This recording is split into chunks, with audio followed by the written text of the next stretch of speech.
গাউসুল আজম সেজনে বাগদাদওয়ালা, যেজনে গাউসুল আজম সেজনে বাগদাদওয়ালা।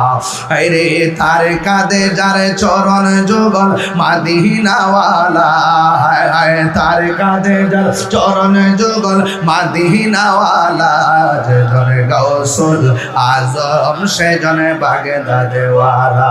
সুবহানাল্লাহ কয় না রে? আবু সালেহ মুসা জঙ্গি ছিলেন যার পিতা, উম্মুল খায়ের ফাতেমা ছিলেন যার মাতা। দুইজনে ছিলেন আল্লাহ নবীর প্রেমে মাতোয়ারা, দুইজনে ছিলেন আল্লাহ নবীর প্রেমে মাতোয়ারা, যেজনে গাউসুল আজম সেজন বাগদাদওয়ালা, যেজনে গাউসুল আজম সেজনে বাগদাদওয়ালা। জোরে জোরে কি আল্লাহু আকবার।